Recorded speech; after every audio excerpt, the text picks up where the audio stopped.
সুপ্রভাত বন্ধুরা, কেমন আছো? আশা করি সবাই ভালো আছো। তোমাদের ভালোবাসায় আমিও ভালো আছি। আমার রাধা গোবিন্দ চরণে প্রণাম জানিয়ে আমি পলি চলে এলাম আবার একটি নতুন ভিডিও নিয়ে তোমাদের সামনে। বন্ধুরা, সংসারে যত কাজ করি না কেন, সংসারে কাজ করলেও তো নিজেকেও একটু ঠিকঠাক পরিপাটি করে তুলতে হবে তো। না হলে যতই সংসারে কাজ করো না, তোমার নাম নেই কিছু নেই, কিন্তু নিজেকেও একটু সাজিয়ে গুছিয়ে নিতে হবে। চলো এই বিষয় পরে আসছি। সকালবেলা যথারীতি যেমন ঘুম থেকে উঠে আশিবাসি যা কাজকর্ম ছিল সবই করে নিলাম। করে নেওয়ার পরে মিস্ত্রিদের একটু তরকারি বসালাম। আর কাজ আমাদের প্রায় হয়েই এসছে, আর 2-1 দিন হলেই হয়ে যাবে। আর তারপরে কি করব টিফিন, এই সকালবেলা হলেই একটা কি রান্না করব, কি টিফিন করব, এই নিয়ে সকালবেলা তা কি টিফিন করব। ছেলে প্রতিদিন ওই তরকারি মুড়িও খেতে চাইছে না, আর সত্যি আলুর তরকারির মুড়ি প্রতিদিন আর ভালো লাগছে না। তাই একটু ওটস নিয়ে নিলাম। ওটস নেওয়ার পরে এই ওটসটা দেখো কিভাবে আমি ওটসের ছিলাটা তৈরি করি। ওটসটা তোমরা যে কোনো ওটসই নিতে পারো। নেবার পরে ওটসটা ভালো করে একটা মিক্সিং জারে দিয়ে ওটসটা গুঁড়ো করে নিতে হবে। নেওয়ার পরে দেখো ওটসটা দিয়ে দিলাম, একটা বাটিতে নিয়ে নেব। নেওয়ার পরে একটা ডিম ফাটিয়ে ওতে দিয়ে দিলাম। দেওয়ার পরে একটু জল দিয়ে অল্প অল্প অল্প অল্প করে ব্যাটারটা তৈরি করতে হবে। একটু কালারের জন্য তোমরা হলুদও দিতে পারো। দেখো ওটসের অনেক রকম রেসিপি করা যায়, সবাই যে যেরকমভাবে করো, আমি এইভাবেই করি দেখাচ্ছি। ওটসের এমনি যেদিন যেরম সময় হয় বন্ধুরা, সত্যি সেরমভাবেই করি।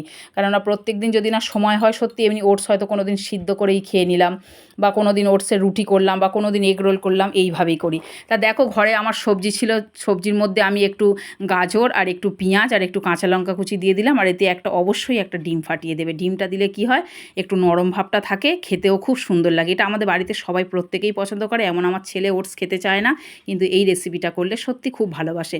তা দেখো ভালো করে ব্যাটারটা করে নিলাম। খুব নরমও করা যাবে না, আর খুব শক্তও করা যাবে না।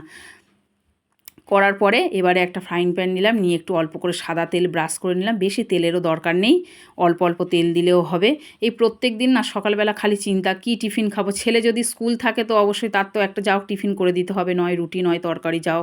আর স্কুল এখন ও অফ করে রেখেছে যেহেতু ওর পরীক্ষা। তা দেখো বন্ধুরা, সমস্তটা সেরে নিলাম। নেবার পরে একটু নিজেও টিফিন করে নিলাম, কেননা মিস্ত্রি দাদেরও খেতে দিতে হবে। তারপর হাজব্যান্ডও খেয়ে চলে গেল, ছেলেকেও খেতে দিলাম। দেওয়ার পরে এই একটুখানি এখানে বসে একটু নিজেও টিফিন করে নিলাম। করার পরে এখন এই প্রতিদিন না এই মিস্ত্রিরা কাজ করছে তো, সত্যি কাজ করতে নিজেরও কাজ করতে করতে অনেকটা বেলা হয়ে যাচ্ছে গো।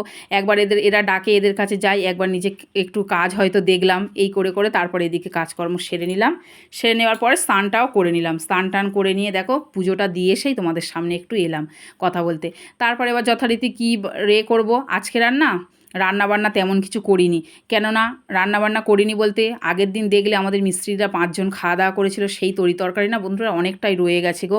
সত্যি রাত্রে আর কিছু খাওয়া হয়নি, শরীরটা খুব খারাপ লাগছিল বলে সবাই শুয়ে পড়েছিল। যথারীতি সেই তরকারিগুলোকে আমি নিয়ে ফ্রিজে ঢুকিয়ে দিয়েছিলাম। শুধু সেম ভাতটুকু করলাম, শুধু ভাতটাই করে নিয়েছি। আর তরকারিগুলো ছিল একটু উচ্ছে আলু সিদ্ধ দিয়েছিলাম, আর একটু ভাতটা করে নিয়েছিলাম, আর মাংসর তরকারি, একটা সবজি, ডাল সবটাই ফ্রিজে রাত্রিবেলা ঢুকিয়ে রেখে দিয়েছিলাম।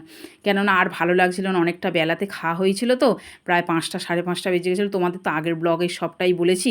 তা ওই জন্য আর আজকের আর তেমন কিছু রান্নাবান্না হলো না, আজকে ফাঁকিবাজি কাজ করে দিলাম। তা কি করব বলো বন্ধুরা, এগুলো কি আর নষ্ট করব বলো? কত মানুষ খেতে পায় না, কত কি হয়।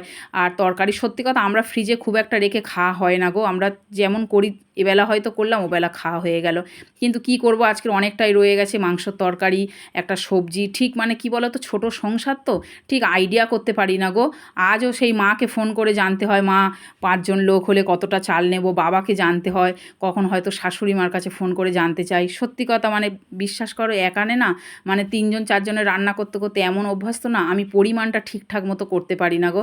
ওই জন্য মাকে ফোন করে জানি, মা হয়তো চালের এটা বলে দিয়েছে, হয়তো তরকারির এটা মাপটা বলে দেয়, বাবা কোনো সময় বলে দেয়, ঠিকঠাক করতে পারি না। কী আর করবো বলো, ছোটো সংসার থেকে আর বড় সংসারের কাজকর্ম তো করতে হলেই এই রকমই প্রবলেম হবে। তারপরে রান্নাবান্না না হলেও ভাতটা করলাম, তারপরে মিস্ত্রি দাদের তরকারিও করেছিলাম, নিজেদেরও একটু টিফিন করলাম। তা ভালো করে গ্যাস ওভেনগুলো ভালো করে পরিষ্কার করে নিয়ে পরিপাটি করে, আর ওই গ্যাসের ওই যে পরিষ্কার করি না, ওটার মধ্যে একজন আমাকে জিজ্ঞাসা করেছিল ওটা কী দিয়ে পরিষ্কার করো। ওর মধ্যে কী আছে, ওর মধ্যে আছে তোমার ওই ভীম লিকুইড যে সাবান, যেটা আমরা বাসন মাজি, ওই একটু দিয়েছি, প্লেন জল, আর দেয়া আছে খাবার সোডা। এটা দিলে না খুব সুন্দর আমার গ্যাস ওভেনগুলো পরিষ্কার হয়। তারপর যথারীতি খাওয়া দাওয়া করে নিলাম। খাওয়া দাওয়া করে নেওয়ার পরে হয়তো 10-15 মিনিট একটু রেস্ট নিলাম, নিয়ে জামা কাপড়গুলো গুছিয়ে বিকেলে ঘর বাড়ি পরিষ্কার করে নিলাম। মিস্ত্রি দ্বারাও চলে গেল। চলে যাওয়ার পরে একটু বেরোলাম, একটু বেরোতেই হবে, কেননা ছেলে আছে, বললাম বাবা তুই একটু তাহলে সন্ধে প্রদীপটা দিয়ে দিস, আমি একটু বেরোই। কেননা কতদিন না বন্ধুরা পার্লারে যাবো করে কিছুতেই আর যাওয়া হয় না, যতই সংসারে কাজ করি না কেন একটু নিজেকেও পরিপাটি করে তুলতে হবে তো বলো। তাই এই দিদির পার্লারে এখানেই আমি আইব্রো করি, যা যেমন মানে যেটুকু আমার দরকার পড়ে এই দিদির কাছেই আসি। দিদি হচ্ছে আমার হাজব্যান্ডের, আমার কর্তামশাইয়ের বন্ধু। দিদি এবং দিদির হাজব্যান্ড বিয়ের আগে থেকেই আমার কর্তামশাইয়ের সাথে এদের খাতির ভালোবাসা, আর আমার বিয়ের পরে তো এই দিদির সাথে আমার খুব ভালো খাতির। আমার যখনই দরকার হয় এই দিদির কাছেই আসি। তা দেখো দিদির কাছে এসে একটু গল্প করছিলাম, গল্প করার পরে আবার কর্তামশাই আমাকে আনতে এলো, আমাকে নামিয়ে দিয়ে গেছিলো, দিয়ে ও দোকানে গিয়েছিলো, আবার এসে আমাকে বাড়িতে দিয়ে গেল। আর আসার সময় একটু চপ মুড়ি নিলাম। চলো বন্ধুরা আজকের এইটুকু, টাটা, সবাই ভালো থেকো, গুড নাইট।